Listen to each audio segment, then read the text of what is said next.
While the horse racing industry embarks on what it hopes will be a rebirth in the heart of Trois-Rivières, it's a safe bet that we've seen the last of the sport on the island of Montreal. The abandoned shell of the track formerly known as Hippodrome de Montréal, and for most of its existence as Bluebonnets, is the only reminder that horse racing was once a thriving industry here. At one time, there were half a dozen operating racetracks on the island. As recently as the 1970s, there were still two, Bluebonnets on de Carry Boulevard and Richelieu Park in Pointe-aux-Trembles. Although thoroughbreds raced here first, Montreal earned renown as one of the top harness racing markets in North America through the 1960s, 1970s, and even the 1980s. Crowds of 10,000 and more were common on Sundays at Bluebonnets, and patrons wagered an average of 1 million per day on local races. There were long lineups at the betting windows and clouds of cigarette smoke in the grandstand. By the end of the day, the concrete floors were littered with losing tickets and discarded programs.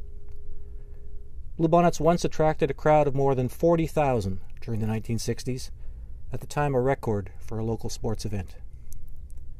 Its colorful history included a riot, robberies, strikes, a police raid, and regular visits from some of the finest horses and harness drivers ever to set foot on a racetrack.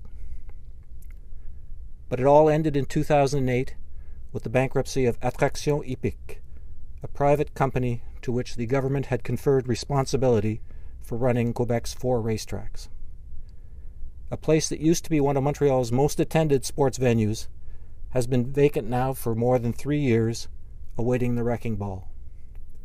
The property has been sold by the Quebec government to the City of Montreal, which plans to set up a housing development by 2017.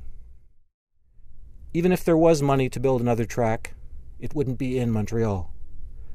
There simply are not any affordable, similarly sized properties available anymore on the island. When Bluebonnets expired, it took with it all vestiges of a sport that had been firmly rooted here for 102 years.